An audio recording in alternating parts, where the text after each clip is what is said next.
ანუ დაიტოვეს ჯგუფში გავრცელდა მოკლედ გავავრცელეთ ინფორმაცია, რომ ბრუნდებოდით უკან რუსაველზე.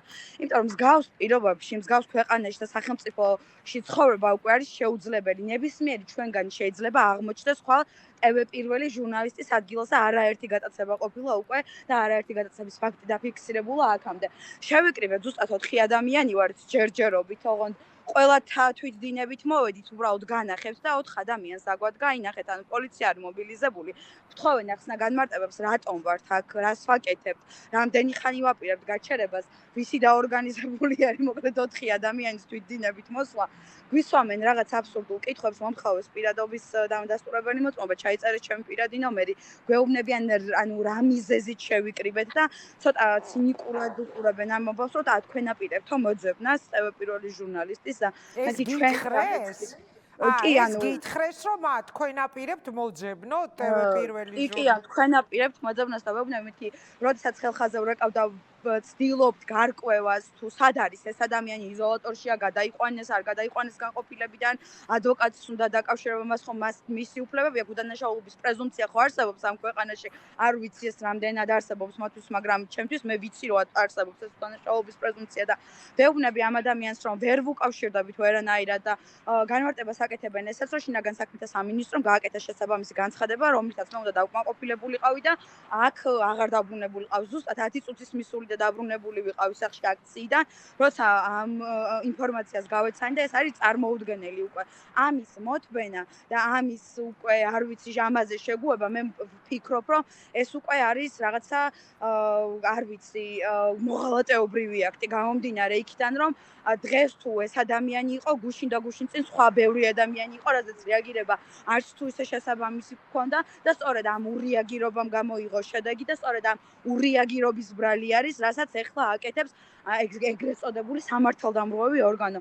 ჩემთვის ვერანაირად ვერ იქნება სამართალდამცავი იმ შემთხვევაში თუ ის თავის საშუალებას არ წარადგენს, მაშინ როდესაც ახორციელებს პირის დაკავებას, არა განხსნა განმარტებას არ გაუკეთებს და მერე ინფორმაციას არ გასცემს ამ ადამიანის ადგილსამყოფელი შესახებ, რომ ადვოკატის მომსახურებით ისარგებლოს მინიმუმ ამ ადამიანმა და ასე შემდეგ. შესაბამისად, ჩვენ სამოქალაქო აქტივისტები, პირები უბრალოდ რომლებიც ვართ ქვეყნის საქართველოს მოქალაქეები და გვაწუხებს ის ამბავი, რომ ოლიგარქი არ ვიცი ცდილობს რომ გმართოს მთელი საქართველო, რაც არ ყოფილა აქამდე. ქართველებს ეს არ გვაქვს უბრალოდ შინაგანად თავისუფალი ადამიანები ვარ და ჩვენ ამას არ შევეგუებით ამ უკანონობას. მარიამ, გამაოგნებელი იცით რა არის? აი ეხლა რასაც თქვენ ყვებით, რომ საბუთები მოგთხოვეს, იქ რაღაც შემოწმება, ჩხრეკა, ანუ იგივეს ყვებოდა დაახლოებით 10-15 წუთის წინ ჩემი კოლეგა გურამ როგავა, ჟურნალისტი, რომ მეგობრებთან ერთად მივდიოდიო, ვსეირნობდით უბრალოდ და მოგვადგა პოლიცია, მოგთხოვეს საბუთები, შეგვამოწმეს, გაგვჩხრიკეს და ეს არის ზუსტად პუტინის ხელწერა.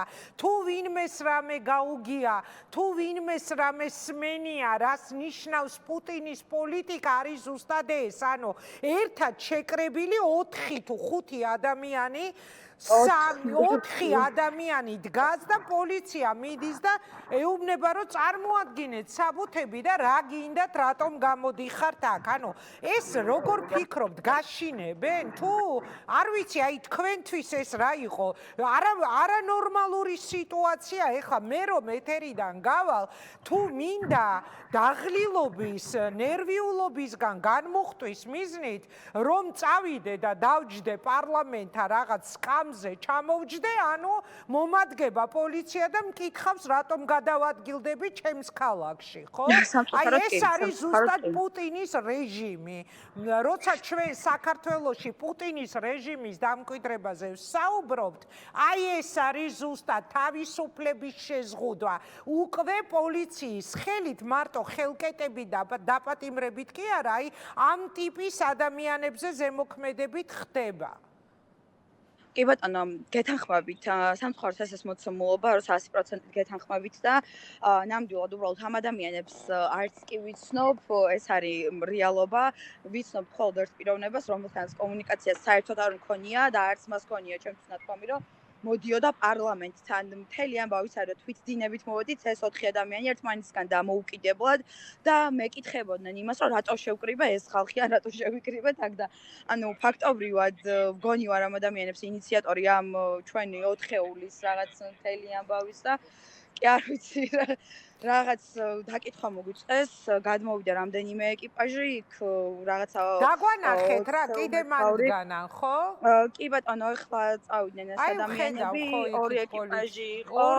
აი, სამი მანქანა დგას, მე მგონი პოლიცია. სამი მანქანა დგას. სამი პოლიციის 3 მანქანა 4 ადამიანის წინ, პირისპირ. იქ კიდევ შხოდა დგას და მიზეზი ვერ გავიგე ნამდვილად ანუ რა საფუძველზე დგან და რას თქვათ აკონტროლებენ მიმდინარე ყველგან პოლიცია არსად სამართალი. ყველგან პოლიცია არსად სამართალი. აი ეს ქვია მაგ რეალობას. მადლობა მარია.